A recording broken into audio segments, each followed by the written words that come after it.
The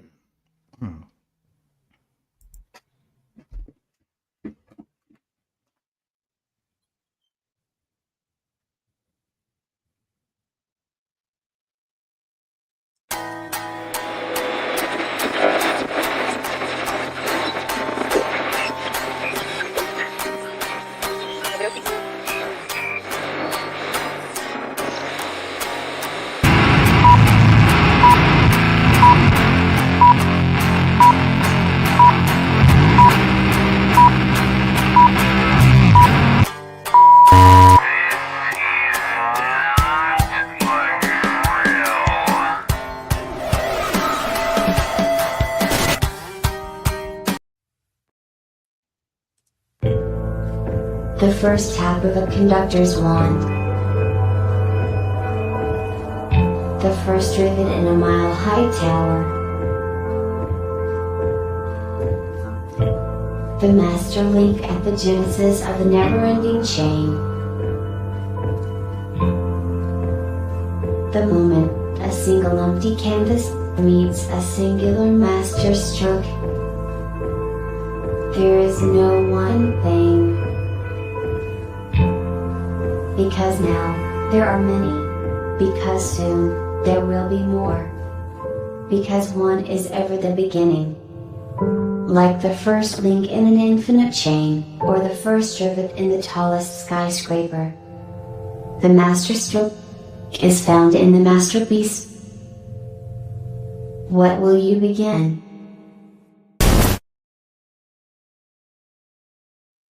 Nice. I like those two openings. Awesome. Good morning, you all. Good morning. Indeed, it is good. Florence, y'all. We did do a mic check. Hopefully, Sean and Lisa will join us. I know Andrew is out today, and Joe is out today running errands. So they're probably listening, and we shall talk bad about them. Not. Welcome, everybody. World Blockchain Roundtable. This is the show that is an unbelievable run. It is the first in the world, a DAO-based podcast. And for those who don't know what a DAO is, it's a DAO, a decentralized autonomous organization, where the audience chooses the themes of the week, post questions, and from that, they earn rewards, which are lot tokens. And all of that takes place on Den.Social. And we have another guest. And Yay. Welcome, Sean. Nice hat. Look at that hat. We're just going over the intro. And anyway, so World Blockchain Roundtable is, by the way, this is episode 232. And each episode represents a week. So we've been doing this for 232 weeks. It's amazing. So before we get into our earnings from last week, let's go around the table and introduce everybody. Next to me, we have Augustine, aka Zach. Welcome, Zach. Below Zach, we have Greg from Rivet. And by the way, Augustine is from the Legacy Right. Thanks for joining us. And underneath me, down below, is Satoshi Sean, everyone's friend, with the unique hat during a government shutdown. Maybe it's pre-Halloween hat. I don't know. It is. I'm going to be Uncle Sam, but I didn't want to put on the beard and the eyebrows. Oh, yeah. Now that I'm older and I could pull it off, I won't do it. So guys, I have a really fascinating topic to direct us to today that's blockchain related. Oh, cool. That I think may, it's either a really dumb idea or an idea that seems so dumb nobody's tried it yet, and that's why it hasn't happened. Do you want to go into it now, or shall I go over the show notes? Go ahead. I just wanted to throw that in so cool. we can come back to it. We'll jump into it. Well, last week's show was the differences between blockchains like DAGs and which are directed acyclic graphs and hash graphs, and we went over those and had a good discussion about that. Each host from last week received 166 lot, and each topic contributor last week also received 83 lot. And last week's theme was nominated by, I don't remember doing it, but it was me. I guess it was months ago. And it finally got voted in. So anyway, their ownership tokens are perpetual passive income tokens, which give you free edits and governance votes on what we should vote on. And speaking of what we should vote on, let me bring this down. Interesting about us doing that show. I know we didn't plan it, but HBAR, Hedera Hashgraph, the biggest graph, they have a approval for ETF. Oh, really? Yeah, last week. Yeah. Wow, that's huge. Well, they've been around for a long time, so they got the legs for that. Yeah, that's awesome. Wow. Interesting. That kind of changes the environment significantly. It's going to bring people to that idea of what a hash graph is. To bring those people, those. Yeah. What's interesting to me, and I'm honestly proud of the whole crypto space for, is not falling prey to the idea that we can't have any more than just one kind of currency. That there's only stable coins, and they're all US dollar representatives, and like the fact that people are seeing value where we're sort of not off the shelf carbon copies of Bitcoin or Ethereum, where those types of things aren't just the only pattern. And it's actually impressive to see that people are adopting a wider thing. Hayek was right.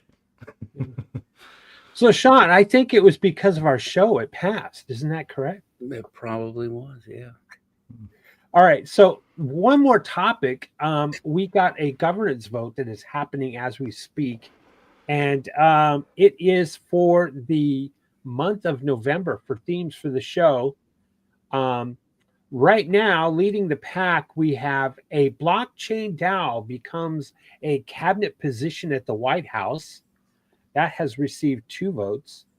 That's a cool one vote is privacy. Is privacy dead? Yes. Note that this still puts me in the number 2 slot, because for all of these 200 and some odd episodes I've been here, right? 232. I was here for episode 1. And that's what you can do, right? You can get that level of control if you have. That's right. Like you may be able to propose a topic, and I can go and propose topics all day long and vote on my own topics, right? It's not an egalitarian system. It's a meritocracy. Yes. In third place right now is, what was your first blockchain or cryptocurrency that you fell in love with? And then after that, there are 4 weeks in November. So who knows what the 4th topic is going to be? So far, everyone's kind of piled on those 3. We need a 4th one to come to the table. Who voted on the top one? I know I did. Alexis voted for that, and so did I. Nice. So if you move off that one will still be number 4, and you can pick a different one. That's true. That is true. Or maybe that's one cool thing about DAOs is your vote's never final, right? Until the vote closes, you can withdraw your vote and change it to something else, and that can be how it works. That's correct. It's a really neat feature of DAOs. Yeah. That's really hard to do. Like, can you imagine doing that in, like a proxy voting system with shareholder votes, where they just could change their mind on an issue they voted yay on 5 years ago? Yes. I like the idea of putting us on the spot. What does blank work, or how does blank work? Technical questions for the panel. Hey, my AC or my car's not working. I got a 82 Ford Fiesta. I challenge anyone to stump me. I can fix anything. Nice. If the only thing wrong with your the manual Ford Fiesta is the air conditioner, that's a pretty damn good Fiesta, man. No kidding. But condensers are neat too, though, right? Sorry. Oh, that's all right. That's all right. Yeah, we all geek out on this stuff. Ask there any are black. blogs, by the way, that have nothing but HVAC memes. Everybody should check. Yeah, I kind of like this one too, right here. Ask any blockchain technology, software code, and computer science question. That's pretty cool. That was one of mine. Remember this one? We really do need to do a sequel. Wrong answers only, the sequel. That was fun. That was fun. And you know what? When we first got into it, we couldn't quite. We kept drifting to the right answer and not the wrong answer, and it took a while for us to get into that mode. It was fun. It was a lot of fun. Oh yeah. Well, and wrong answers, once they start to spill out, they cease to need to even circle or outline the right answer. Right. they can be absurd, which is the best part. I did skip one. It says systems should use what systems should use blockchain that are not centralized databases. That's a good one too. Yeah. Deep dive. I would like to do that because I want to do this. I want to study up on it. Yeah. Interestingly, a lot of information about, but I want to know more. What's that? You're going to get a little crash course today because that's what my thing is related to. Oh, cool. Can blockchain keep AI honest? Kind of like that one. Of course, we got Thanksgiving. I mean, maybe we can always call an audible, and maybe someone should vote about Thanksgiving, what we're grateful for. Some of us are grateful for the government shutdown. That's just really saying. Great. Yeah, no kidding. Oh wait, I forgot about that. Yeah, I genuinely forgot it happened. Blockchain time machine. What would you change? I always think of the block wars on that one. Using blockchain to determine AI outputs, facts or fiction. Fixing the economy with blockchain. So a lot of good theme topics here. So everyone get out your votes. If you got lot, you can vote. So with that, I guess we better kind of go into the topics, huh? The today's thing and take a look. And where did it go? Hang on. So while we're getting there, let me drop my thing. So the question I've been asking myself is, how do you do machine-driven infrastructure exchange, right? Like how do you, because if you think of infrastructure, you can think of it like, just node infrastructure, or you can think of it as, just compute infrastructure, or you can think of it as like, I go to a service and I get a certain number of requests to this kind of AI. And then I go over to Ribbit and I get a certain packet of requests from this node RPC provider. And then I go over to a different one for a different blockchain or whatever, right? But then maybe you also get Uber Eats, right? That's an infrastructure because it can be ordered through the same API if they all integrate through the same point, right? Mm-hmm. So how could you build a general kind of exchange marketplace that didn't require any liquidity to be pre-made?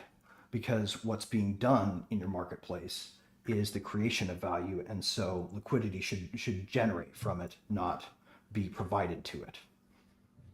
So hold on. Time out. Back up. I'm stumped before you go to the next step. Okay. No liquidity. How does the market function? Here's the question: what assumptions have we made about liquidity with tokens since the beginning? We've made financialization type of assumptions, right? When we to provide the market a buy sell bucket to either buy into or sell out of. You have to have liquidity pools so that the things can exchange freely, right? Right. That's the only way that you can get a token of value into one of these marketplaces currently, is to juice a market maker with a big token grant, and that means you have to make a DAO, and that gets things complicated, right? Especially when it comes to VC, when you're doing something big. So what if the marketplace, rather than requiring some external kickstart, had its own boot up mechanism for making liquidity go not based on who offers value because they've got a big pool of it, but who provides value by delivering the service, right? So here's how it would work, right? You're actually kind of have a describing smart contract. meme asylum token. You realize that, right? Right, I know. It's a very similar model. Okay. Right. But the idea should be whatever it is that you add to the marketplace. I'm coming with some infrastructure. So you will stake a stake and you'll list your infrastructure, and people or computers or whatever the heck is interfacing will be able to mint request tokens that they can exchange for capacity tokens. And the capacity tokens are generated by the creator, right? So you don't need an ETH pair to make this start humming out and actually generating tokens that represent units of value actually consumed. And because you have that proof, it does sound a lot like it'll be a matter of time. Like Meme Asylum, yeah, because you're creating a one-to-one automatically. Exactly. And because you have this capability of making requests, you can also make request for requests, right? So someone can say, I want ChatGPT on this. And if enough people mint request for request with their requests, so they buy the requests with whatever token, right? They mint by burning requests into requests for requests, and they just sit there waiting for that infrastructure provider, whoever they are, to see this big lump of money waiting over here just for them, right? Because as soon as they fill in those requests for requests with a conforming infrastructure, boom, right, all those things convert into requests, flood into them, they have instant revenue. Well, Greg, I think your idea is sound, and it doesn't take it down. There's a today's show is called Host's Choice, and it's episode 232. So the idea was that everyone wanted to present two options, and for the host to decide which option they're going to choose to talk about for the panel. So I guess that would be me, or we could do it as a democracy and we could all have a vote, or I could assign like one vote to each of you, and then I could get like a tiebreaker 2 votes and to break up a vote, or I could give you each one vote and give myself 5 votes, and you would still have the ability to participate and think that you have a say in deciding what we're going to talk about, but ultimately it would still be my decision. Kind of like how the U.S. elections work, right? Because we could totally get a chat bot to answer it for us, right? Yeah. What's the best way to choose? We can still ask. We can just have ChatGPT decide how we do it. Well, anyway, what my point I was getting to make, Greg, is what you just described to me is exactly what got me excited when I read the white paper for Meme Asylum, and so that's in one of our choices today.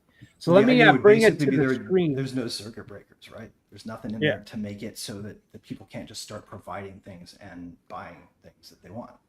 Right. Yeah. There is yes and no. A little bit of yes and a little bit of no. If done right. I didn't tell you the whole system. No.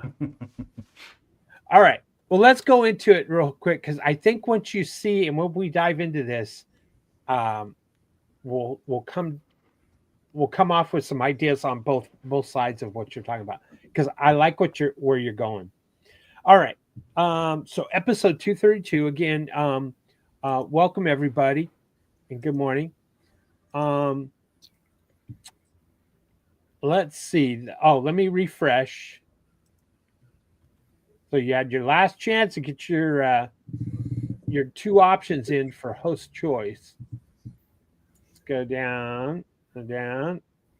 Anonymous, Shill, or Dracaria, the Meme Asylum Experiment. Host choice, do one of the following: Shill Dracaria for 1 minute, or Shill the Meme Asylum Experiment for 1 minute. So here we are at host choice. Is it my choice? Is it our choice as a panel of hosts? I'm going to go with each of us get 1 vote, and I'll vote first. I'm going to vote for Meme Asylum. Wait, no. I think we're misreading the topic. We got to stop. If this were the standard mode of the panel where we normally go through a question, each of us would answer it. Right? Oh, okay, that's true. And since it says host apostrophe S as opposed to host S apostrophe, I just lawyered us into doing it. Each of us, we're going to loop this. Is I think what the show implies. I think you're right. So each of us will get to pick which one we want to talk about. I think that's excellent perception, Greg. Thank you. And we won't know because the question was proposed anonymously, so we don't know what their intent was here. Yep. And we don't know the intent on the theme, I guess, right? Yep. I applied the canon of plain language. It was Lee, wasn't it? All right. I'm going to go last since I'm driving the ship today. And we're going to go first to Augustine. Zach, 1 or 2. Pick one of them and chill it for 1 minute. Hold on. The question says we're limited to 1 minute. So you know what that means. I gotta bring up the timer, gentlemen. That's cool. All right. I'm going to hit reset once you start. All right. So Zach, get ready. I need you to pick one of these and chill it for 1 minute. Ready, go. I don't know if I can chill it for 1 minute, but you know what? It's almost time, though. Or it is time. Whatever. Meme asylum. Okay. So, that's your shill. So that's my shill. So and honestly, we're all just sing the word Dracaria for the rest of it. No. Yeah, honestly, what was that? Oh yeah, so like I'm gonna shield meme asylum. So Dracaria. Dracaria. You have 50 seconds. Sample. Now we just need a meme coin of a dragon. All right. Doing weird things. Nice. All right. Thank you, Zach. All right, Greg. Pick one sets me up. And chill it for 1 minute. Perfectly. That sets me up perfectly because I'm going to weave the shill for both into one coherent, right? So ready? You got 1 minute. Ready? Go. We start with Dracaria, which at its root isn't just a game. It's a platform for the genetic design of virtual objects, right? Mm-hmm. So when you think about the potential baked into that, and then you start thinking about what memes are, as we currently see, the memes are kind of flat, right? If you don't have anything behind them, they do nothing for you. They have to reference something else. And with Dracaria, you have a rich storytelling environment that doesn't just give you a lot of opportunity for different divergences, but gives you a lot of opportunity for different divergences with coherence because it keeps track of itself genetically. So every iteration that happens in the game sets up a new rich subtext for memes. The two fuel each other. And so getting involved with one inevitably means getting involved with the other. Nice. All right. That was good. You actually shilled both of them. So diplomatic of you.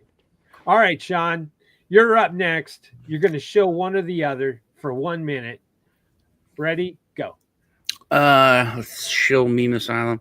There's every Friday we have a stream, so check that out. It's going to be early this Friday because of Halloween. And I got to get out, give candy to the kids. So, the biggest thing about Meme Asylum, I think, is like one of the reasons I'm here. Someone asked this question on Spaces.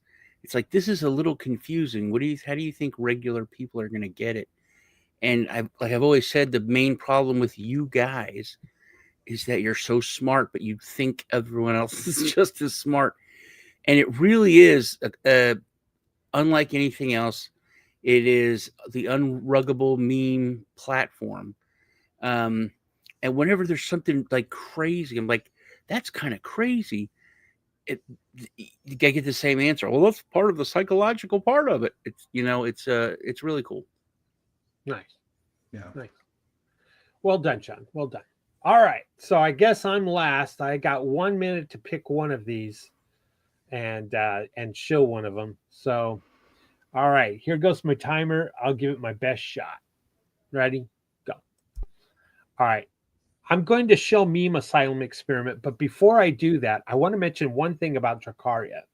It has a random selection process or built into the code that is bar none the best ever out there that the world has ever seen. And probably casinos should jump on this and get it because it's using blockchain and hash to figure out a random number or random selection. Amazing tech, probably patentable. All right, Meme Asylum. Everyone knows that these memes pump and dump. They go up, down, and it happens real quick. And everyone's trying to grab that one early, get in early before it dumps, or pray that everyone else starts jumping on it and becomes the new Dogecoin and stays at the top. But even the Trump official meme didn't work. Meme Asylum fixes that by voting. And better yet, why not own the platform that's creating memes? Have a piece of that. Own part of the launch pad. There you go. That's pretty cool. I went over 5 seconds. That's okay. I feel like the point you were making deserved to be made.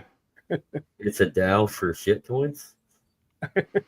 Fuck yes. It's a rapid evolutionary experiment in meme dominance. I said what it was last night to Lee, and it was so offensive coming out of my mouth. But he was like, "Yeah, that's what it is." So we came up with the idea like 2 years ago, and there was this launch pad for meme coins, and they were they built this huge, awesome community, and then they launched this meme coin and rugged them. And then they were like, oh, here we got a new meme coin, and they launched it, and then they rugged them. And then they did it. So like 5-6 times, and we got really pissed and then I wasn't so pissed at them anymore. I was kind of pissed at the community. But and if the community owns the battle arena, but hold on. So the community starts. So it's dying, but it's slowly dying. I mean, they're making hundreds of thousands of dollars a meme coin launch. And then I said, dude, the hardest thing about oh no, what happened? The hardest thing about, and we lost you. it. Do that on purpose? No, we wouldn't do a thing like that. No. We're not playing with cliffhangers here. There you go. What happened? I said the hardest thing about launching any project is creating the community. And they did it. They got this huge on fire community, and it's like from a purely greed standpoint, to just make a quick buck and then throw the community out was stupid. Because they were making like 10 grand or 50 grand. That. Well, I was like, they could have made millions if they just would have cultivated the freaking community. Right. They had the golden goose in their hands, and they killed it and had a meal. Exactly. They didn't take the golden eggs. So last night, then that's when me and Lee started talking about it, and then we tried to launch Meme Asylum like a year and a half or so ago, and the whole SEC thing and the climate was very different, and we couldn't get enough people on board. There were people holding a boot on the industry's neck at that at the particular point in time. So last night, it was called, I'll say the name of the thing. It was called Katamoto. Was the name of the launchpad meme thing. So I said to Lee, I was like, what we've done is we've created a communist Katamoto. And then he was like, we've created a communist Katamoto. Because it's like all the power has been given to the people, and the industry can come in and be like, hey, we want to, and they have to get permission to come in versus the industry setting it all up and then rugging the people. Right. But honestly, we could have an oligarchic Bonapartism, right? Because the will of the people is expressed in terms of the thing that's on the pump. Yeah, and then it's crazy. It is. It's funny that it's this asylum thing because it is. There's things that are crazy, and then Joe and Lee are like, it's where the psychology comes in. It's so you create you. It's just like this, just like our show. People can put up, say, hey, here's a lizard coin, and we got frog coin, and then you can vote on what coin you want to launch. Lizard coin wins. So lizard coin gets minted and issued, and then it's all on burns. So, but people cannot burn it, and it could take off and become its own thing.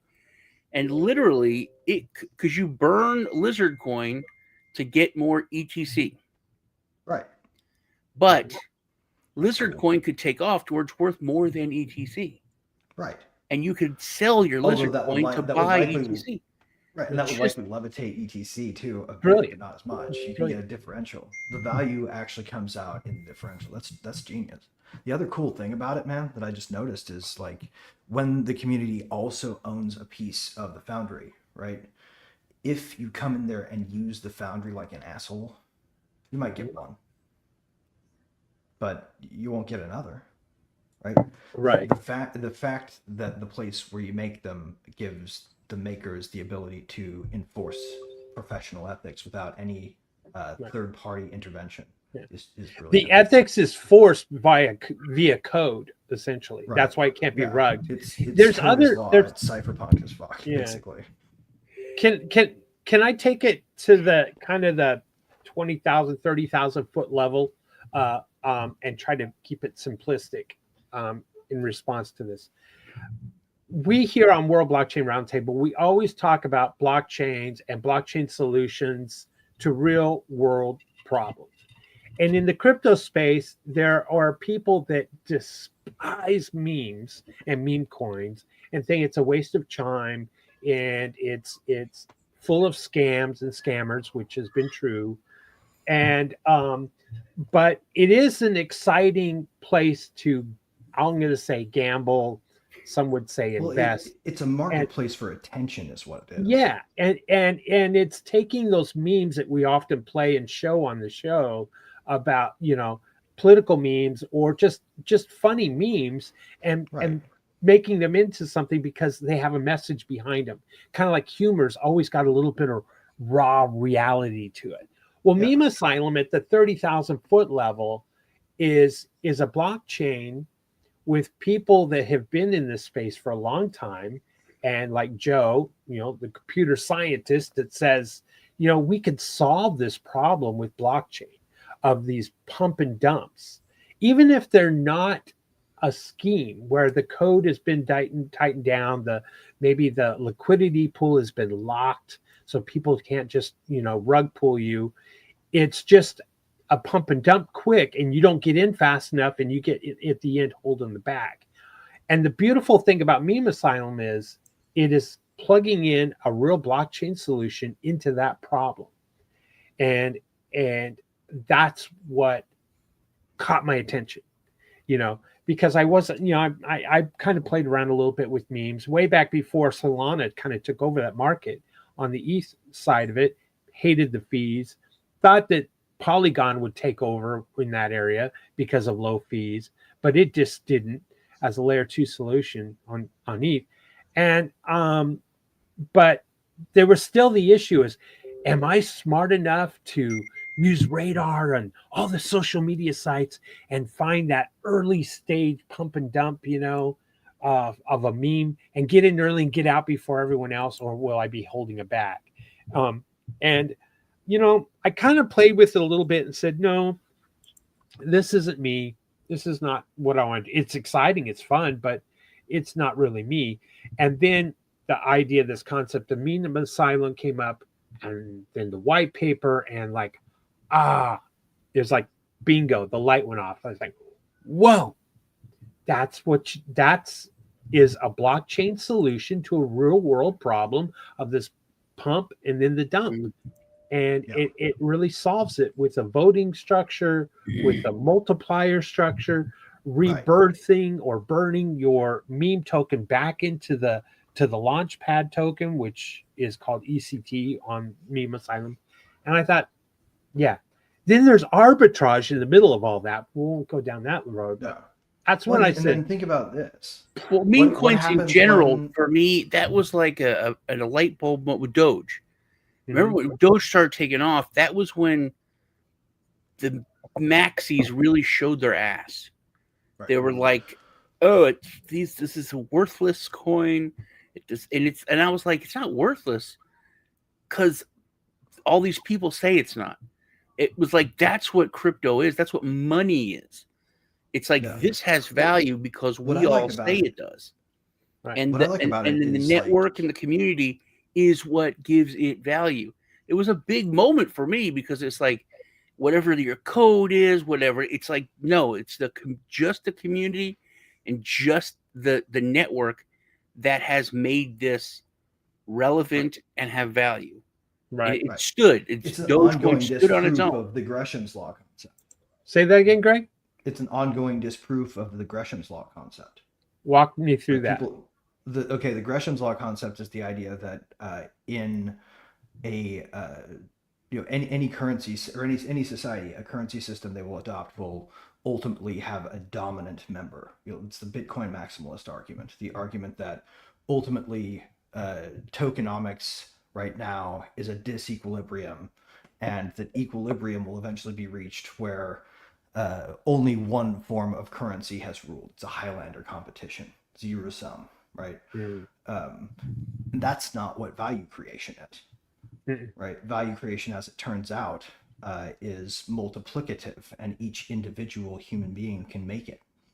Right. It's not something that only Satoshi Nakamoto, whoever they were, had the power to do. It's in each of us. Right. No, it's a good point. Well, we've covered this one. I think would move on unless anyone else wants to mention something else about one more. Yeah, there's because it's a tough one. So we're making it now where we can kill a coin. Mm-hmm. And the thing is, like, I'm wrestling with it because at first I was like, no, we shouldn't be able to kill a coin. Just total, free speech, whatever you want, I think it should be, if they're going to do it, it should be full consensus. It should be everybody with a stake. But then we brought up, CP, and I was like, well, but people that do that are going to get fucking hunted down, right? Like, you don't want to out yourself like that. It doesn't matter if you post anonymously. If you start doing that kind of shit, right? Like if you're doing that in a place where there are people who are good, people will find you. Yeah. So we just make it very clear that that's not tolerated, and that that basically, as far as we're concerned, whatever happens to you if you try it, you brought it on yourself. Right. It's everyone's talking about. I guess the last other thing I just mention is you guys, everyone needs to do their own research. I'm not financial advice here or anything.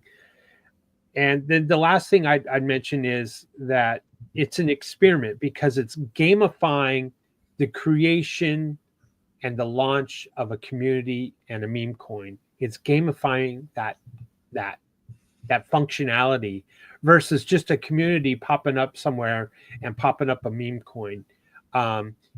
It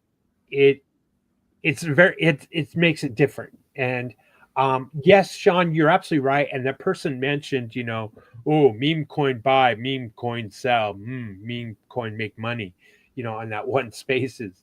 And this is a little bit more complicated, but I think we can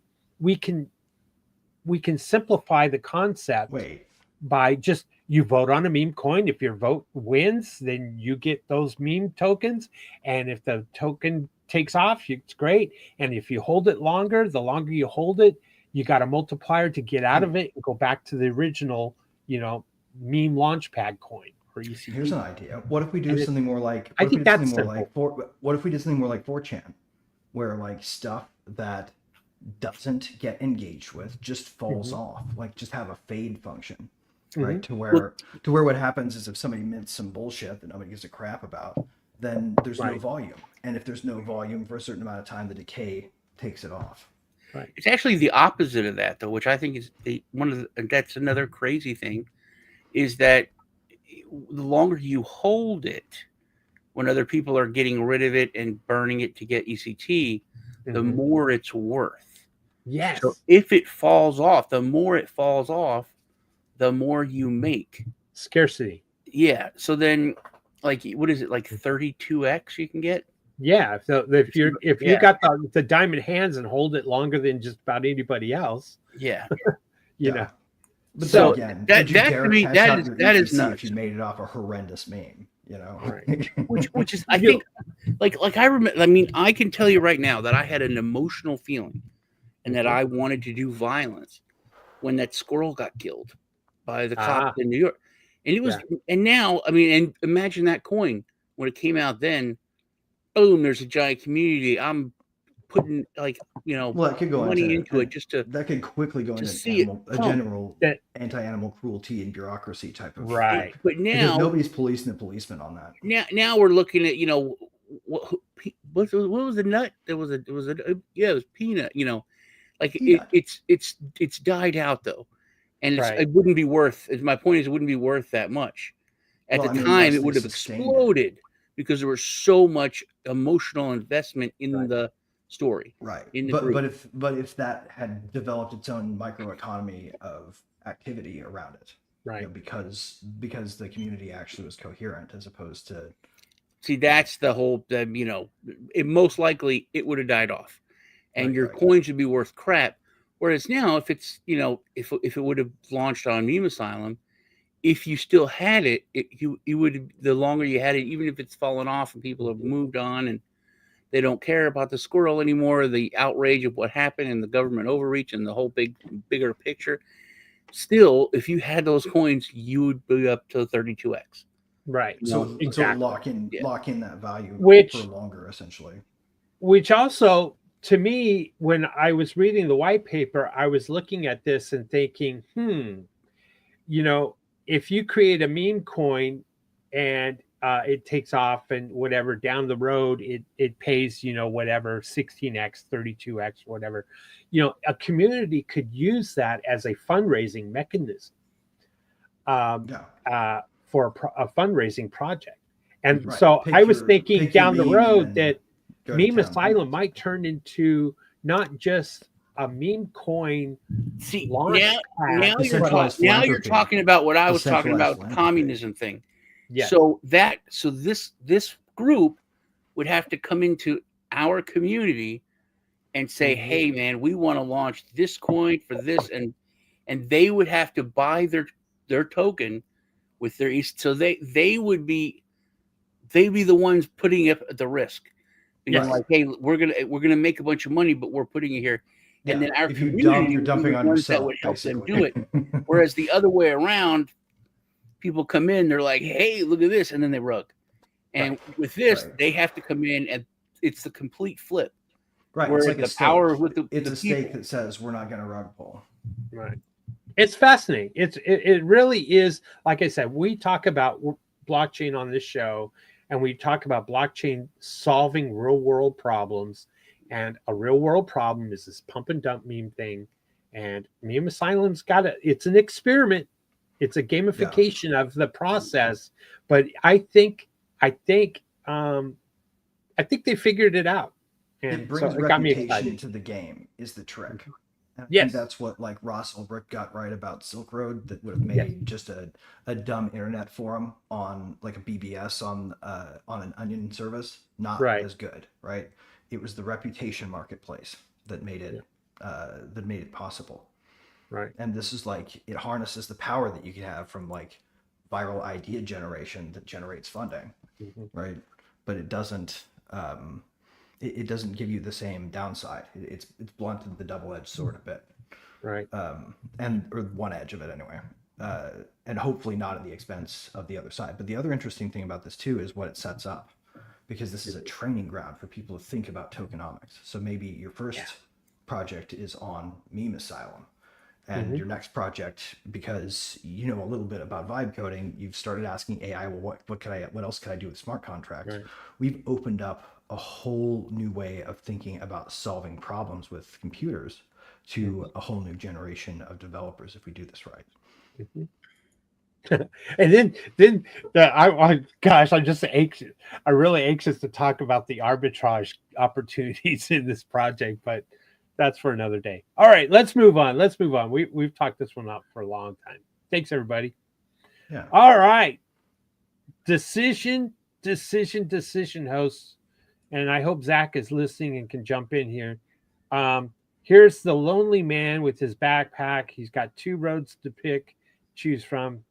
Let's see what his choices are. Can blockchains become income streams after we all lose our incomes to AI, robots, and automation? Is post-labor economics just a pipe dream? Let me define post-labor economics. It is where we no longer trade our time and our labor for wages. Right. We're essentially either UBI, or part of it is UBI and the other part is all kinds of various income, residual income revenues or dividend payments or something like that. We become infrastructure providers, all of us, in my version of this. Yeah. So this is a host choice. Can blockchains become income streams when we lose our jobs? Or is post-labor economics just a pipe dream? We're not going to lose our jobs. We're going to, for generations to come, we'll all have to work. So I guess since I went last time, I'll go first on this one. And I'm going to jump on the second one, post-labor economics, just because I've been following this concept and this idea for a while and really digging deep into it. I'm going to answer and say, no, it's not a pipe dream. Will I see it in my lifetime? There's a good probability of it. And it's a life of abundance, and you have to think differently. If we have 55 billion robots out there doing just the meaningless task that you can think of, loading a dishwasher, mowing the lawn, painting a house, doing all kinds of different things that replace human work and human labor, then it is possible that we will have to look at alternative income streams. Example, the Alaska pipeline. The citizens of Alaska, you have a fund that generates income based off of the oil that is sold out of Alaska, and it's paid to all the citizens of Alaska. There are no income taxes in Alaska so long as the oil flows and it has a good rate. So it is very possible and highly probable that humans will move into a post-labor economics where AI fused with robotics, and that it becomes automation replacing our jobs. All right. How about you, Sean? I think we kind of already have seen it, and it also depends on. No, it doesn't depend. We've seen it with mining. Mining has become a income stream from blockchain. That's one of the original benefits of Bitcoin was the average Joe could earn Bitcoin from their computer. So you're picking number one. Can blockchains become income streams if we lose our jobs? Yeah. Okay. So it already has with mining. And then I was going to say if it goes proof of work, but even proof of stake, you could still run a node. So yes, definitely it's not a pipe dream. And there's also ways you don't know yet. DeFi has just scratched the surface. So, when it comes to staking and other things, definitely not a pipe dream. I agree. All right, Greg, you were smiling when I was talking about post-labor economics.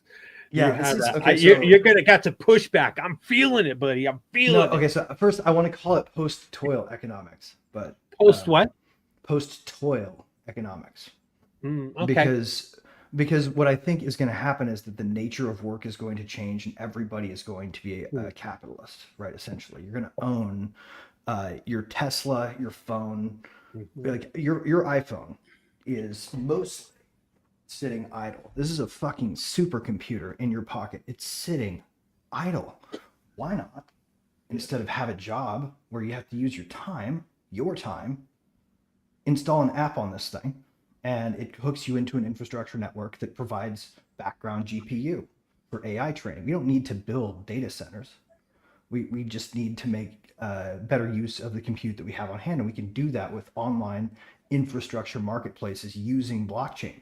Now, the best part about AI and robotics is what it's going to do to the cost of living, because what's going to happen is the productivity multiplier it's going to put on humanity is going to be orders of magnitude, to the point where we're going to have like hyper deflation in consumer goods prices.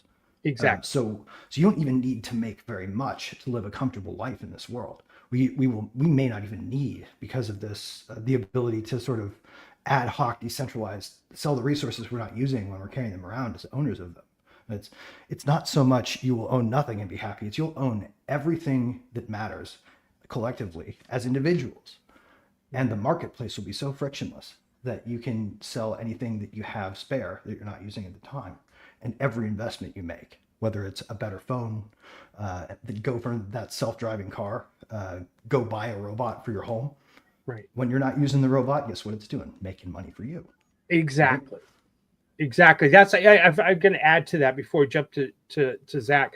That's exactly what I didn't mention was, imagine that we all, invested in a taxi, this self-driving autonomous taxi, and you start getting income off of that based off have everyone moving, and using that taxi, or a robot, and you share it around your neighborhood to cut the grass, and you're getting income streams from that. So when you start plugging in crew, when you start plugging in robotics taking over the labor, then the cost of labor is going to come down dramatically.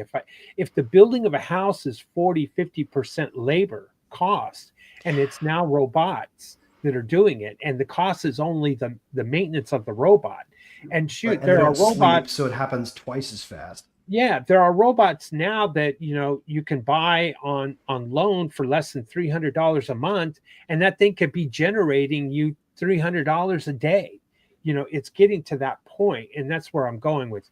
If we could pool our resources and buy fractions with blockchain, you could know how much of that robot you earned and how much a robot right. Imagine you own, getting a DAO together with your neighbors to marshal your robot labor for jobs. Exactly. That was one of the big selling points that Tesla made, is that years and years ago, that imagine you go to bed, and when you go to bed, your car leaves and is a taxi.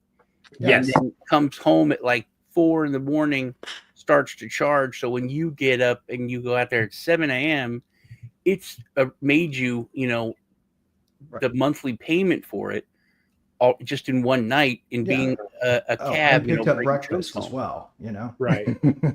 And I agree with you, Greg, too. Post-toil economics is a great, great. Yeah, because the thing is, human want is endless, right? We'll come up with new things to want, and everybody will want more than they have, because that's human. Right. But that's also going to drive us to do new things with like bigger building blocks, right? So your community and your friends can pool together 10 robots. What kind of project can you dream of? Now, I don't know how, there's there's a step missing in between that hasn't been solved yet. Excuse me. And that is, how do you prevent, all of the technocrats to owning all of this and not sharing in that wealth generation? It'll be foolish for everybody to not go mass market if you can. Yeah. So, all right, Zach, you got to pick one. Can blockchains become income streams, or do you think post-labor economics is a pipe dream? I mean, to mention, how do you stop large-scale technocrats from taking over?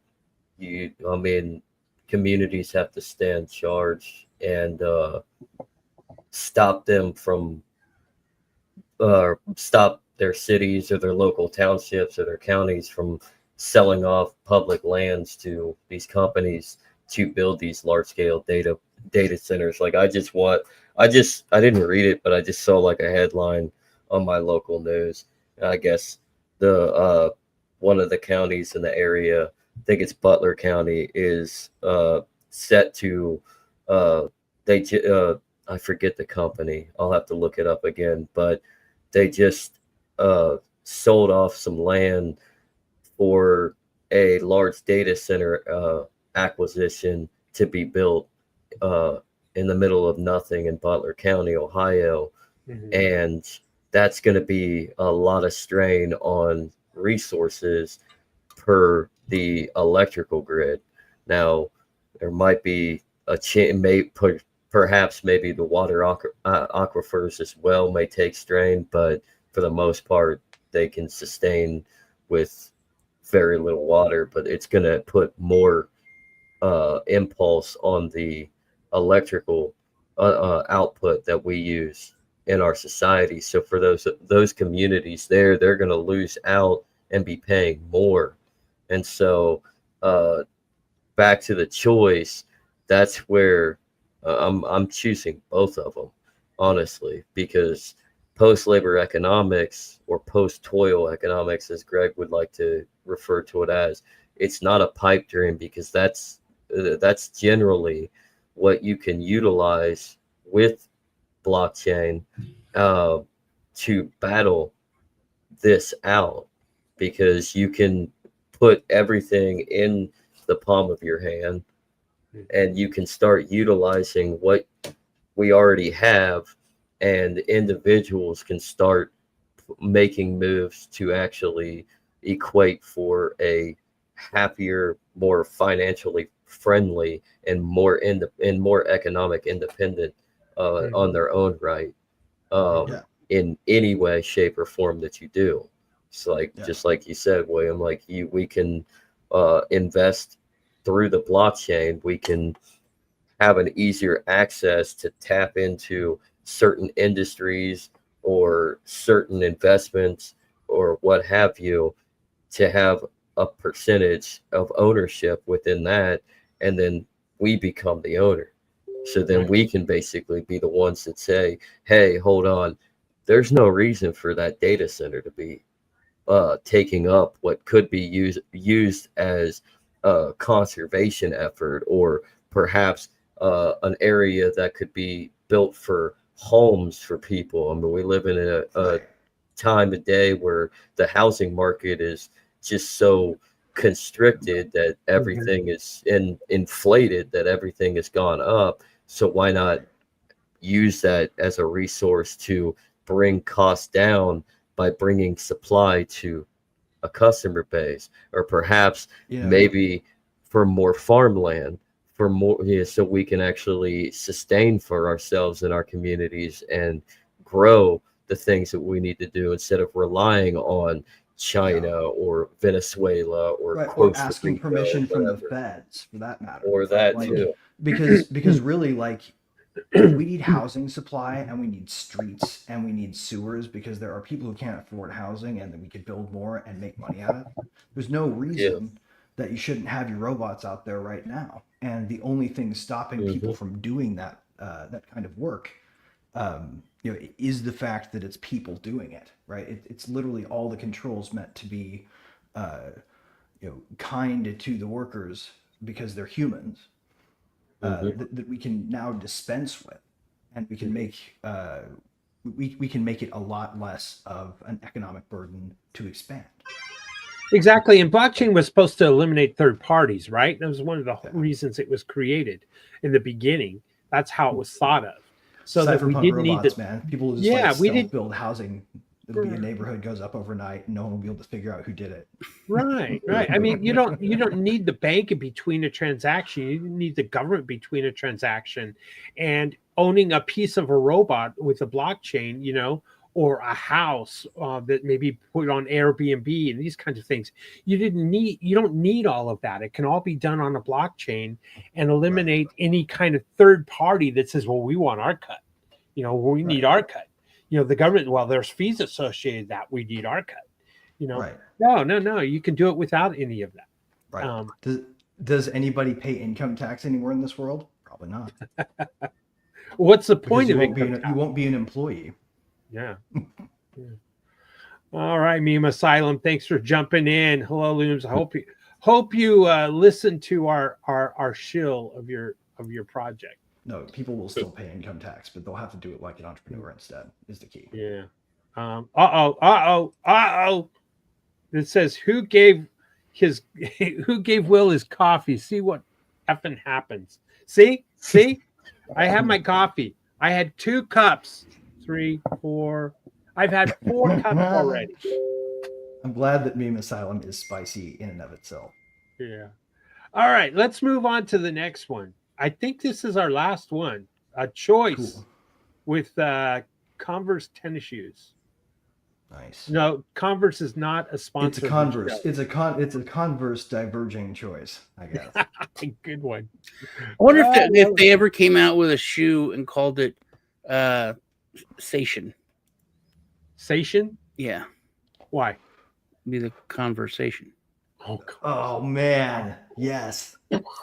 Yeah. That's a good one, Sean. It kind of makes me want to start a competing shoe company though, and launch it myself. It'll be Tandy-sen. One of the coolest things ever, which I say I'm not like a sneakerhead, but I have a lot of sneakers. But I'm not I don't like collect them, but I have a lot of pairs. So I don't know if you ever watched The Sandlot. I think everyone should be required to watch Sandlot. But there's PF Flyers, right?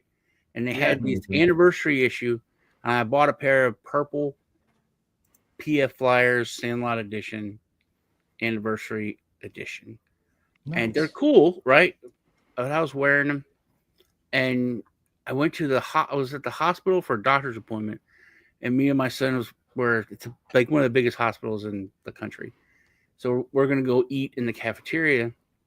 In the cafeteria, there's tons of people everywhere. And I just hear, sir, excuse me, sir. And everyone's looking, and this cook came out from behind, from the kitchen. And he's yelling across the cafeteria at me. And I was like, put me? He's like, yes. Are those purple PF Flyers you're wearing? I was like, yes, they are. Pardon me. And he was like, remember those old Guess Jeans commercial? It was like just that nobody got the reference because I'm old. But I was like, that was cool, man. Yeah. And then, all the people are looking at me and looking at my feet. I'm like, yeah, that's right. They're cool. Sean, we had a comment about your camera. It says, Sean, your camera is giving me epilepsy. Zoom I know. In, zoom out. What is this technology that you have? Oh, man. Impressive, sir. Impressive. Nice. I like it. I like it a lot. I don't like how it follows me. Lee thinks it's cool, but I'm like, I hate that, man. All right. Let's see what this choice is here. Host choice. Can any AI and blockchains merge, or is AI just a hype and blockchains are real? All right, I'm gonna go. We're gonna start with Greg on this one. Greg, your choice. You gotta pick one. Can AI and blockchains merge? And blockchains merge. So I think yes is the answer to the first one, and the answer to the second one is right now what we have is largely going to be disappointed in terms of the idea that what we've got scaling up with LLMs is not going to make strong artificial intelligence, or AGI, that could eventually turn into something called superintelligence. It's not going to get us there. However, time out. You're saying that some of them are reporting that we're going to, these are people I would think in the know, like the former CEO of the X projects on Google. I've been said that we're 1 year, 2 years out. We are. That answer is still correct. I've been researching so there's AI no since hype. Well, no, the hype is targeting a part of the stack that has a little bit of work to do before it figures things out. But in the meantime, it's going to get its lunch eaten by other AI research that is actually looking into the way actual intelligence actually freaking works, right? That is still happening. It's just not getting hyped. And it may well turn out that by the time these big players get to the edge of their plateaus and start to not be able to convince investors, creditors, anybody that adding more money to the GPU scaling is going to help, or that monolithic attention is the answer to the fact that there's no inhibition on these networks, right? And that they'll say whatever, and that they won't really think about what they say, right? They're not coherent intelligences yet. They are just capable of speaking in volume and with fluency in a way that sounds like it. And if we realize that spending more on them is not going to make them any smarter eventually, then we'll be making breathing room for these other projects that maybe figure out, something deeper, because they're there. I can tell you because I'm working on one of them. There are ways to build with code that people haven't tried with AI. There are billions of tools out there that I've probably not even heard of, but there are algorithms and methods and techniques that, like, LLMs should be obviously not intelligent to people, right? Because they don't learn online. You don't talk to them and they remember. Those are all back-end tricks. They save text files and feed it into the beginning of the conversation again. It's not an intelligence. It's a trick to make you think it is while they look for the real one, I'm guessing. But they've got to dismiss some assumptions, and some of those assumptions are going to have to be stripped from them by market failure. And so there's going to be a dip, and then there's going to be a recovery once people start looking for the real solution and begin to find it, because the pieces are all there. They're just not putting them together the right way. Yeah, good point. Sean, to you, can AI and blockchains merge? You're going to pick one. Or is AI just a hype and blockchains are real? I think, Greg kind of hit everything. They can merge. But also it's, there's going to be hype. I think a lot of it now is hype.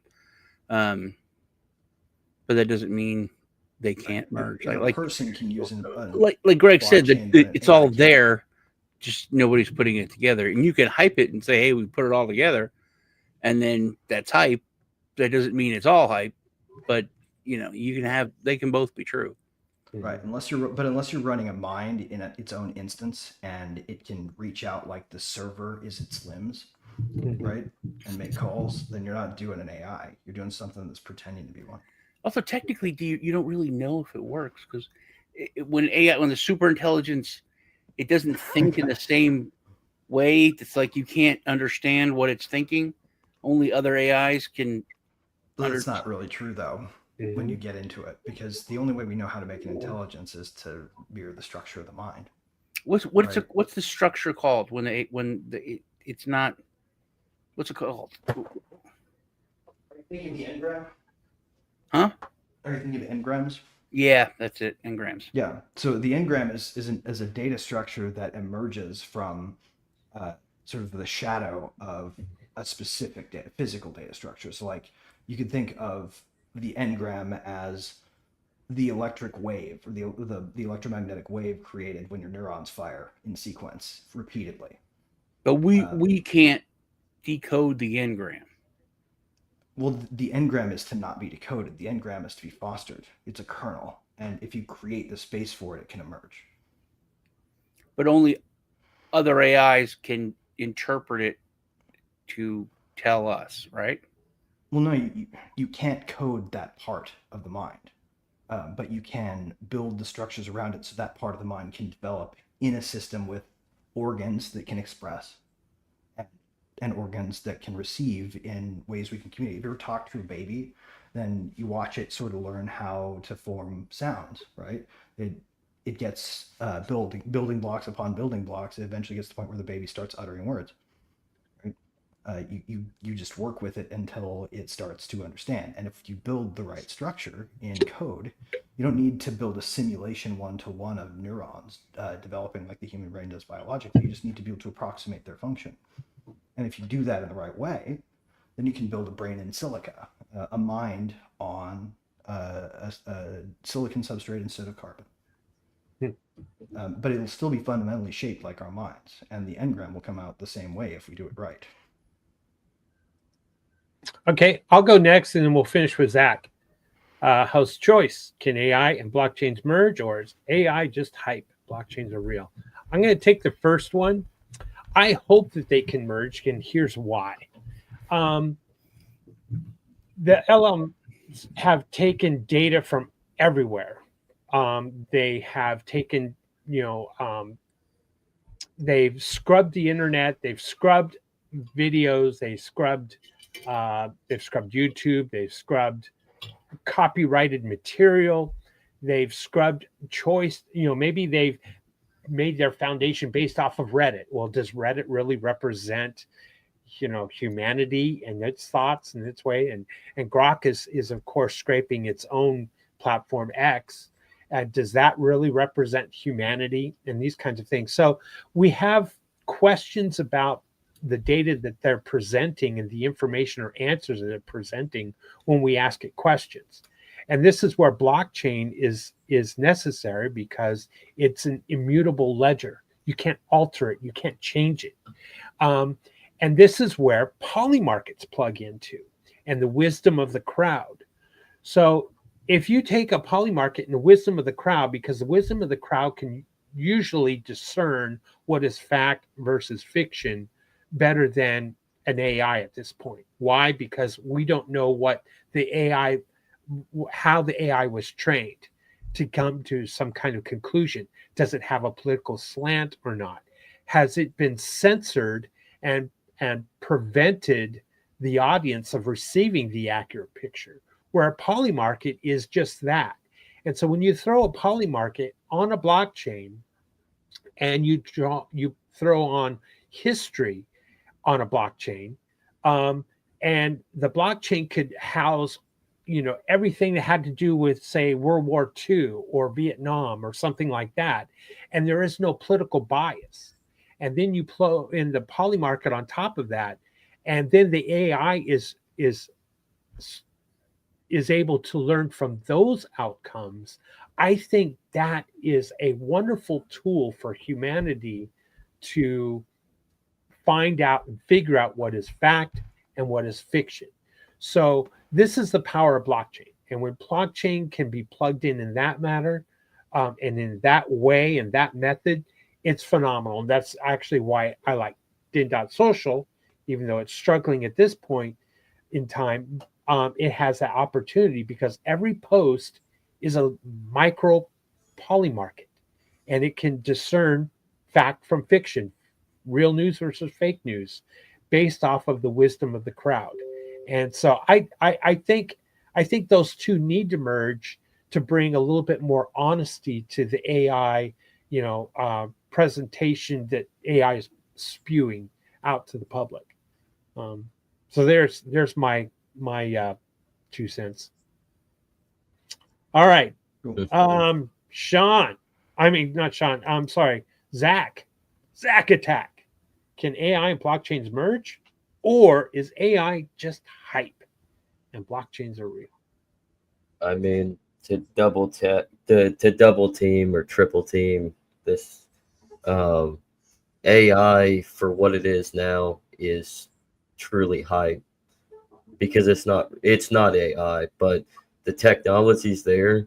It's still in development, and it can be merged into a blockchain.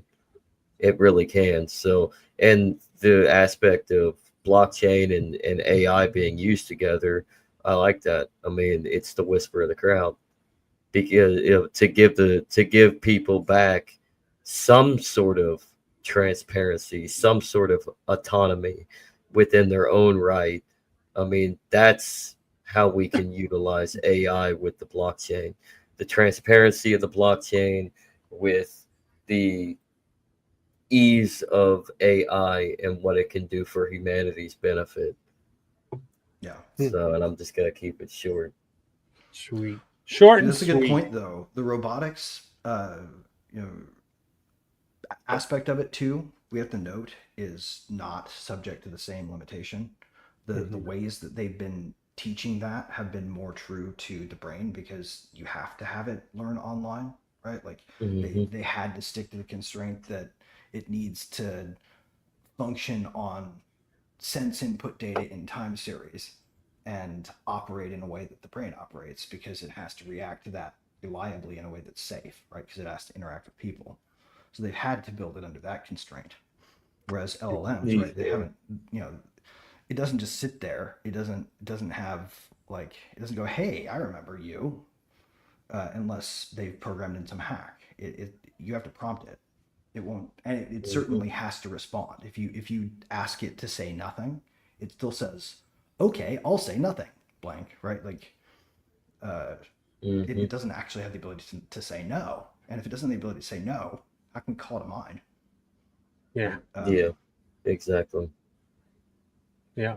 But it still needs that the algorithm that these chatbots are attached to. I mean, like self-driving that's cars, the way that it learns, and that's the way that they can use that data. I mean, you can use that data to extrapolate it all and make it better and develop into a high grade EGI. So, and inevitably, so it's going to get really, really ugly, because what is fact, what is fiction is going to get skewed as these AI videos get better and better and better. And we're starting to see to the point now that, I see these video shorts on YouTube every once in a while about, this bald eagle is saying I need help, and stops a car, and they help this eagle and take it to the vet, and then the eagle survives, and it comes back and brings the vet a fish, because its mate had found it, flagged down a car to help its mate. It was all AI. It was all video clips. It looks so real. And people are fooled by it and giving it lots of likes and comments, and YouTube's loving it. Like, hey, look at all this viewing. We'll get someone to lock in and view this thing for 1 minute, and it got millions of views. And this beautiful eagle, they're so smart. It was all AI. It was all fake. And see, and that's the power of it, right? Like, it can disabuse people of, like, and it's also here's the interesting part about that. The intelligence in it was all the human, right? Like, people neglect the fact that the person that came up with that and thought to type it in to begin with and assemble it the way that they did made creative choices that caused the thing to be powerful, right? Yes. It wasn't the AI. The AI just gave a tool to someone who normally wouldn't be afforded it. Yep. Right, like, and all we're gonna, what Hollywood does every time they make a blockbuster movie. We're gonna see it too, like in an election, or there's someone that's going to be convicted based off of video evidence that was actually AI generated. And that's something that they don't talk about. Like, I can't wait to see when that happens. There used to be, like, if you go to court and, like, here's a picture, and then they would, like, have this guy come in a suit. And he's like, I'm an expert, and I say this is fake. AI-related argument, actually. I don't hear about what the detection software is going to be because we're going to need that. That's going to be the next step. Is you're going to need an app to run the video through whatever app, and then it'll tell you, it's fake. It won't work. See, the way that you have to do it is you have to authenticate human content. You have to make a platform that says the infrastructure I'm offering you is authentication through some zero knowledge proof type of autonomous identifier, right? How will we exist as human beings if we don't have something? Because, like you said, there's still human creations, right? It's indistinguishable now, and it's indistinguishable now for poor people. The computers aren't thinking for people to get it to make something that's indistinguishable. So if some poor person can make something indistinguishable, the billionaires have something that is blown, and governments have something way better. It democratizes what they do. The reason that it's limited is because the limits are slapped on there out of safety. Like, if you want to find where we want to make it equal, strip the safety limits off, because you can no, I'm not talking about making it equal, Greg. I'm talking about making it so that it's not used against people. Because without something that allows us to be used against people. See, what are we going to go? What happens then? People will have the tools to fight back. They will have their own access to it. If the whole thing is that everybody can access the thing and nobody has any limits, then it's mutually assured destruction, individualized. Basically, yeah. That's the only way you could fight it. Yeah, if you piss me off, then instead of me going and punching you in the face, I can make a video of you killing my dog. And I can then I can make a that lets me inquire into which services you subscribe to. But or be with the mad like right. You do if like you do that, then I can have AI create a video of you with a child in a compromised way.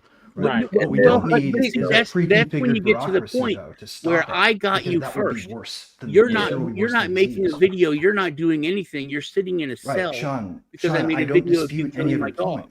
No, I don't dispute any of your points, but I'm saying that any cure to this is worse than the disease in terms of what it spawns. But if it's going to happen, which you said it's going to happen, what the hell do we do at that point? I got. Let me give you an answer. An example. It goes back to when we're talking about video, the video evidence, you have to go back to the source. Show me the source file for the video.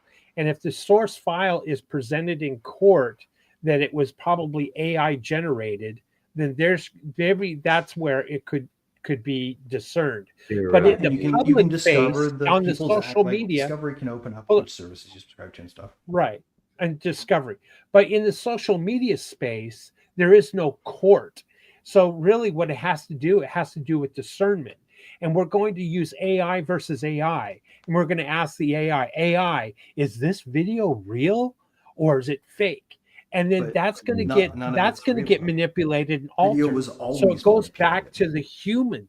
The human is going to have to come in and the poly market, and the human's going to have to say, we're going to have groups.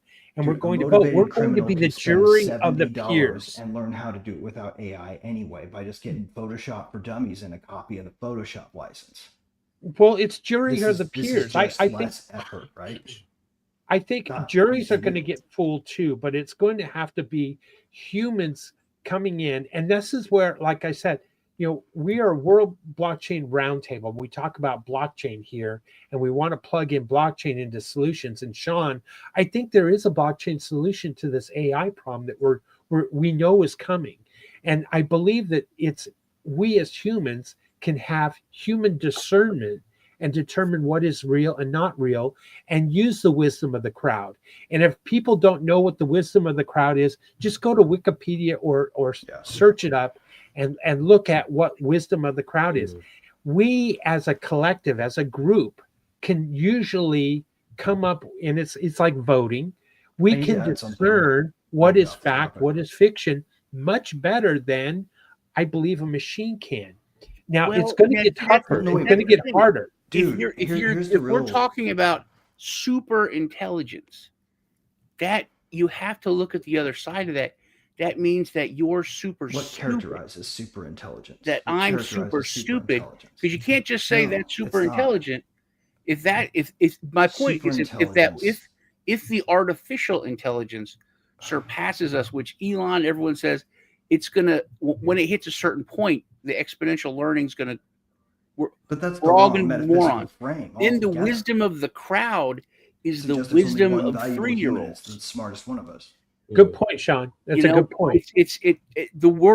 Our world changes.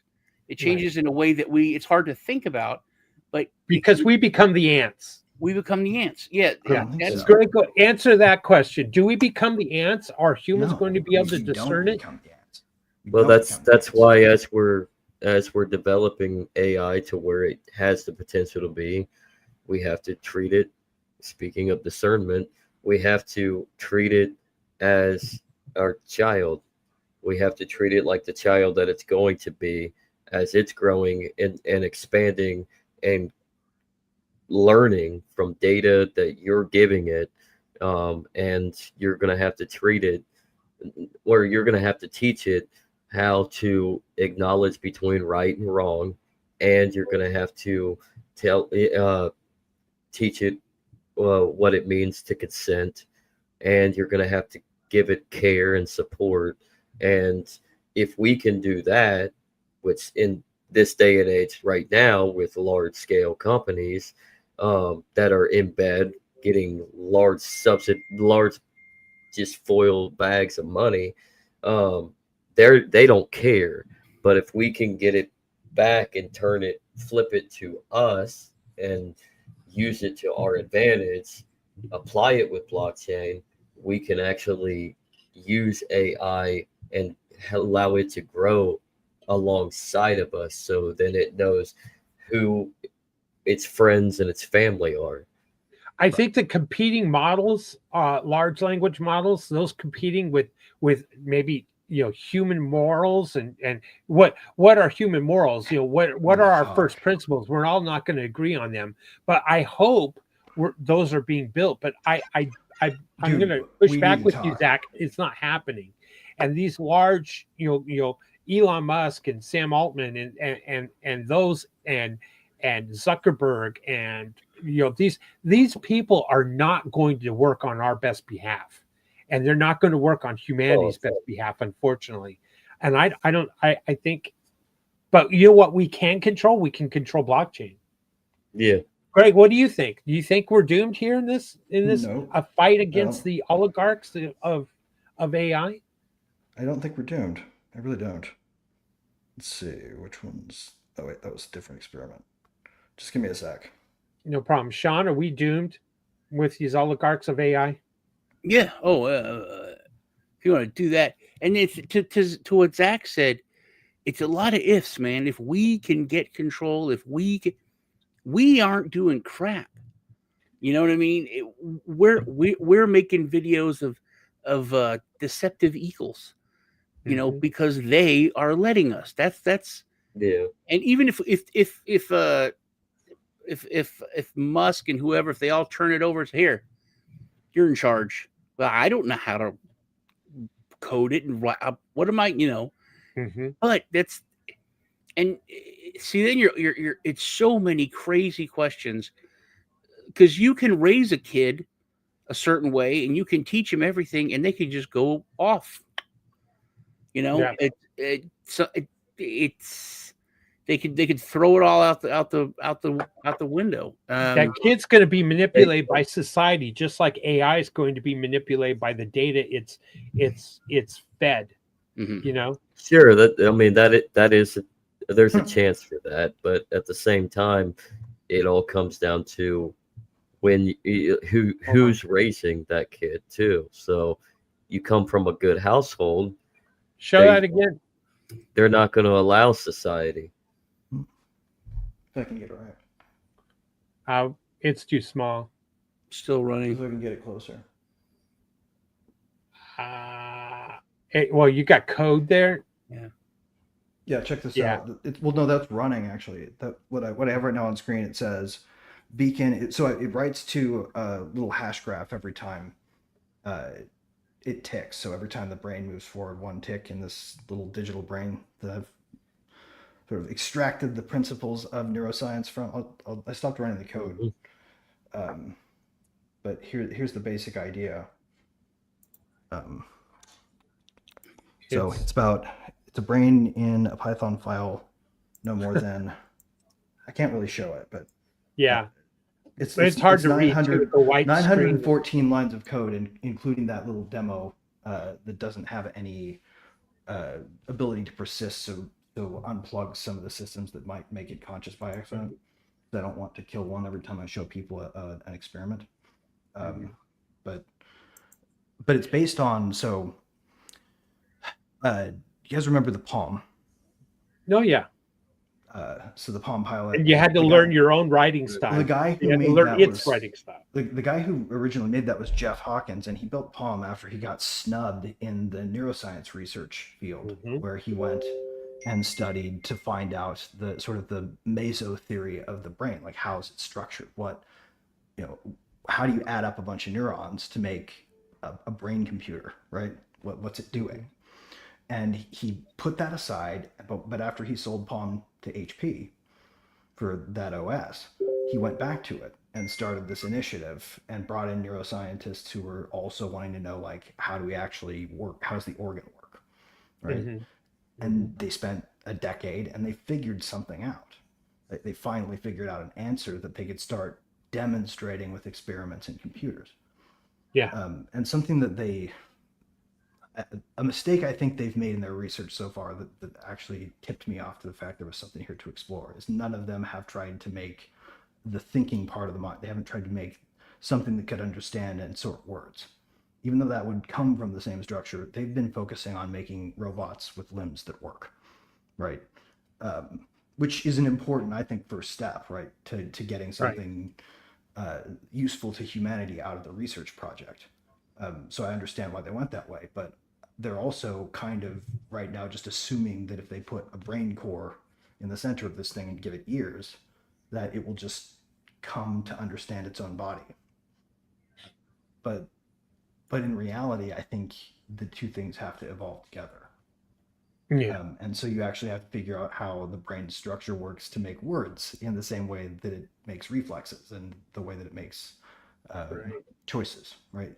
How does your brain think? And it's not something monolithic. It's emergent, right?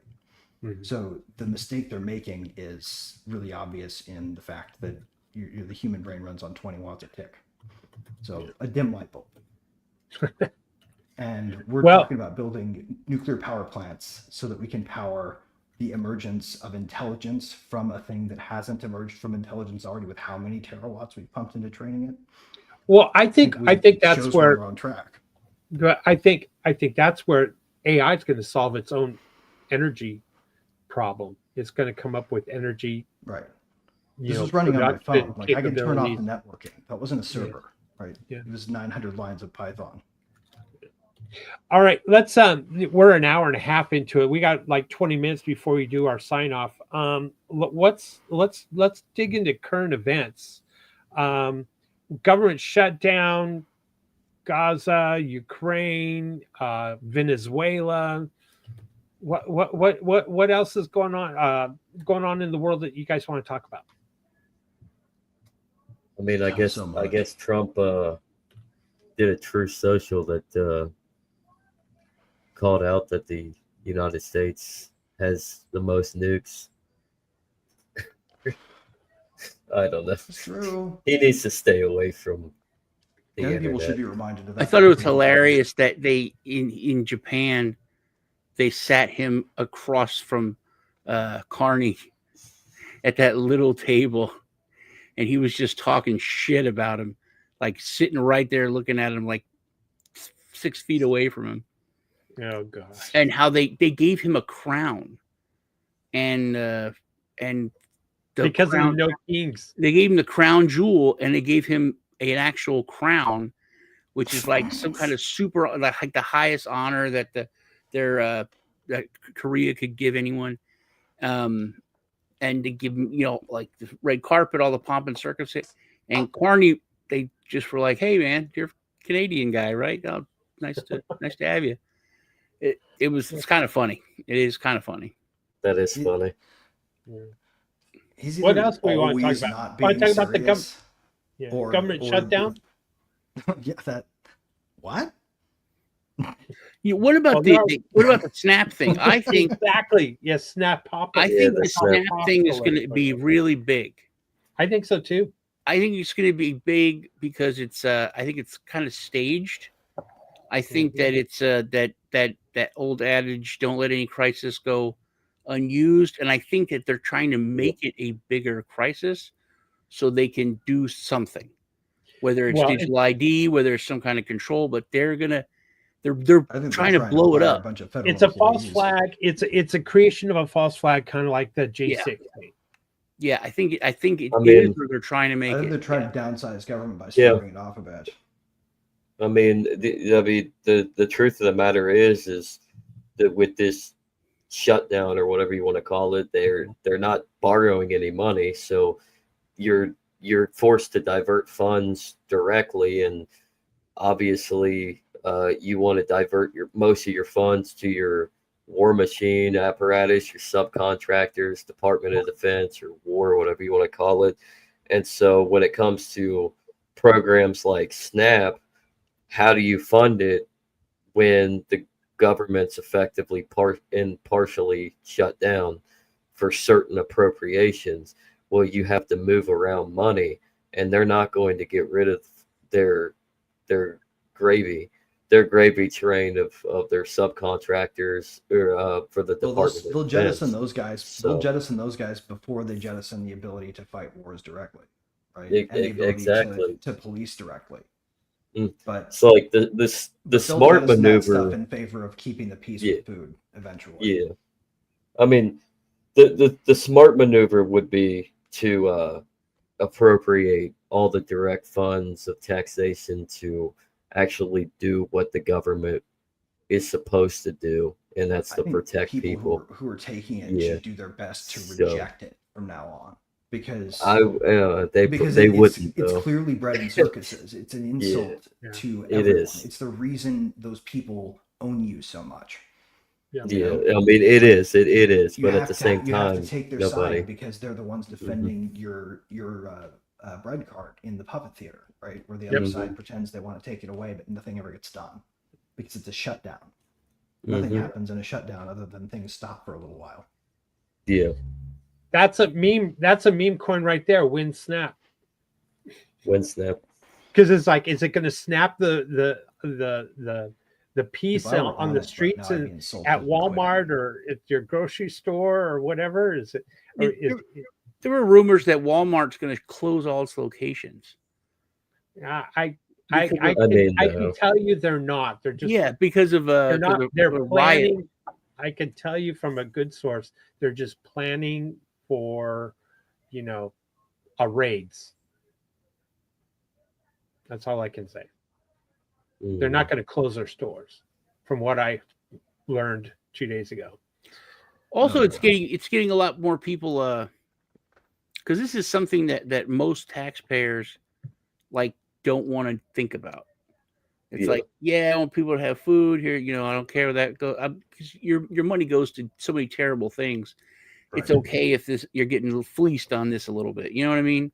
It's our own citizens getting. But then when it's ridiculous. Well, it's all Cantillon effect spending too. So everything that they do with the money dilutes everybody else's money. And I've always been under the thought that I think food stamps should be more like WIC. They should be for food and sustenance, not Coke and soda. Whatever you want to call it. I think we should give the benefit not to regular everyday people, but to the administrators of food kitchens at the local level. See, I'm more liberal than that, but I don't think it should be, because I have gotten food stamps in my life. A couple of times, I raised 4 kids alone. And I can tell you, we never ate as good, or I blew money when it was free money. I my cousin, she got, I think it was $3,000 or something a month. I mean, I'm budgeting all my pennies so that we can buy food, right? And they're just blowing stuff. It's a bad. The system's messed up. The system is messed up. But we need the game, and I think that's what people are starting to. People are starting to look at it. Least, or the most amount of people who would otherwise suffer from food scarcity. What we'd really be doing is funding people who are administering community kitchens, right? Yeah. Because they would be trying to stretch it to feed as many people as possible as an operating motive. They do a better job at access to local conditions, because they'd be seeing what was around them. They wouldn't go to the store and buy the mandatory required beans because they would see that the rice was on sale, right? What we used to, in my office, we would have a food pantry that we would, because I was financial advisor for the military, and if we were in contact with everyone's command, if there was a soldier that was on hard times or there was a problem, they could come in and we would bring him into the pantry and just boom boom boom, give them lots of food. We'd have food drives. So we had a food pantry that we would always administer, but it wasn't as, and then we would send them to the city one. and tell them other places they could go to get more. There's also some benefit though to tying it to some kind of community activity, right? It's like you want to go get fed at the at the church, you have to stay for some hymns or whatever, right?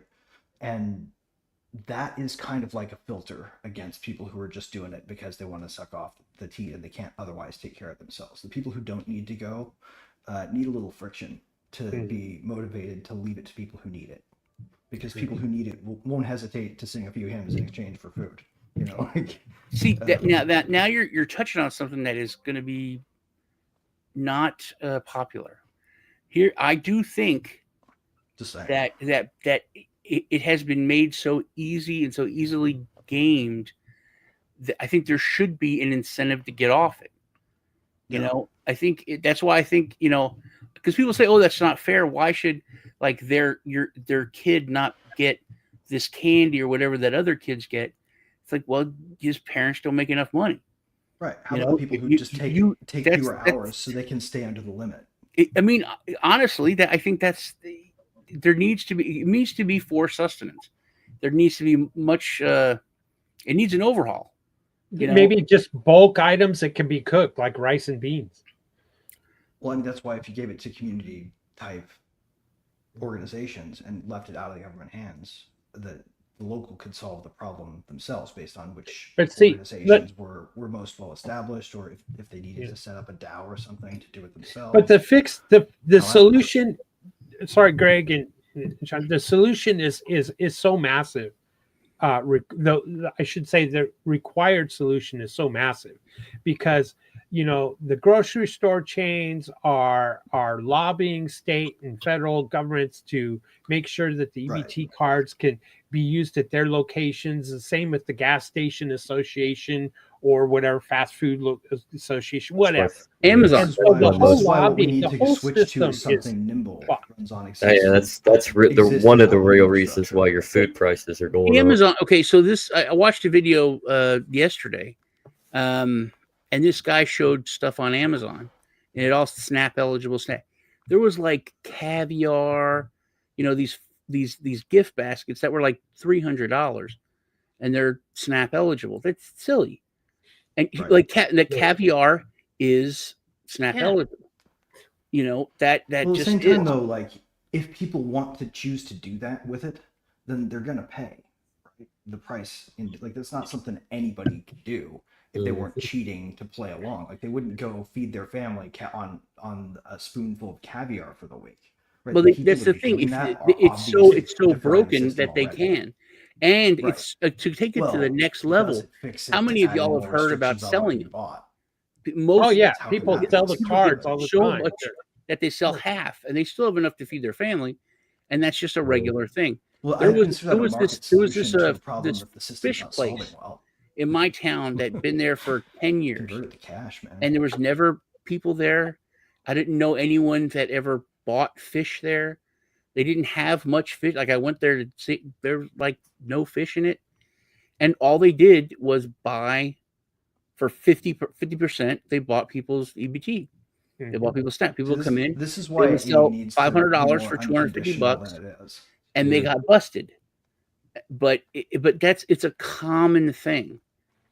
Very common thing. Yep. The problem is the most effective aid is unconditional aid. And the most effective distributor of unconditional aid is local, not national.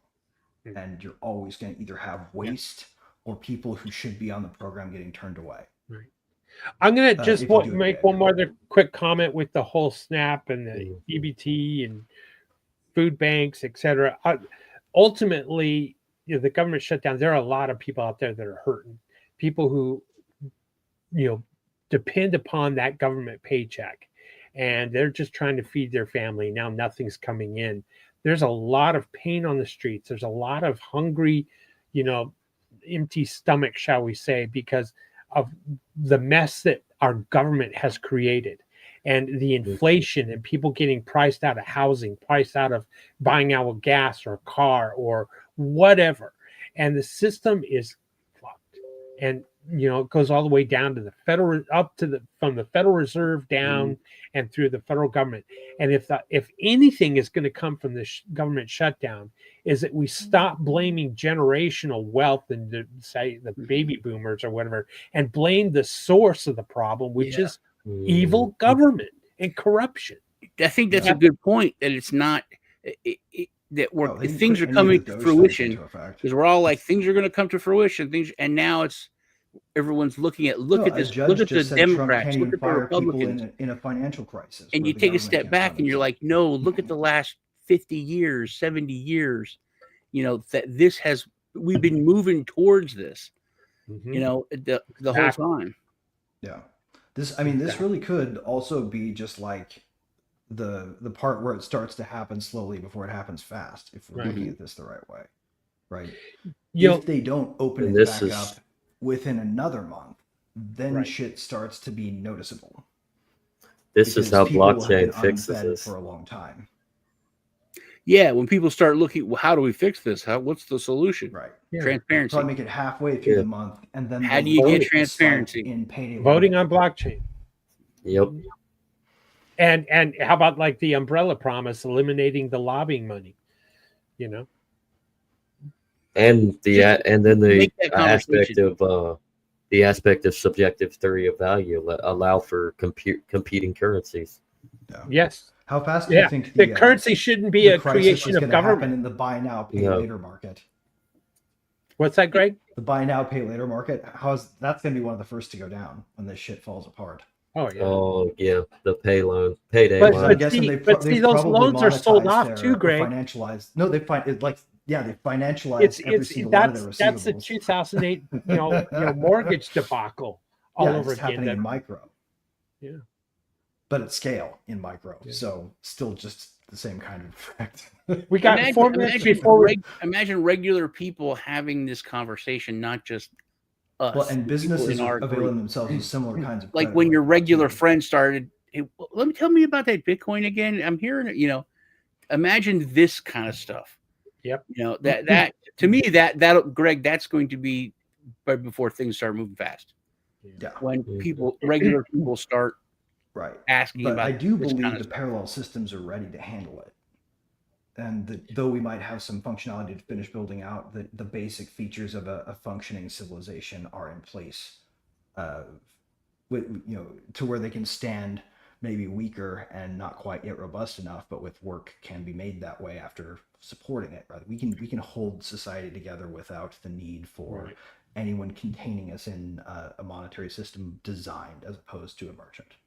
Because we have the tools to track it. Before we go, because we got 3 minutes, I really would like to touch on the whole Venezuela issue. Are we going to invade? Is there going to be a regime change? Is there going to be an assassination attempt? We're blowing up boats that our government is saying that they are drug running to the Caribbean, but there is no judge or jury. It's just a boat that's blown up in the water by orders of an executive president. That's essentially really a war crime. In many regards, is that just a diversion? So we're not talking about EBT. We're talking about invading Grenada. Are we going to invade Grenada? What say you guys? I don't know. I really hate the fact that regular people are want to put in a leave behind network. The big argument is, look, poor fishermen don't have $100,000 speedboats. So dude, you're telling me that because their boat is nice, you can blow it up? No. Imagine I work my ass off and then I retire and buy this $100,000 speedboat and then someone blows me up. Provocation. Or how about if those were barrels of cheap oil? Shouldn't have been a drug dealer, Sean. What if it was cheap oil in Venezuela going to Taiwan? And the regime is, in fairness, even though, setting aside the fact that this is evil, if we did, it would in fact give us a substantial amount of oil supply in a regime that's already ready to fall over.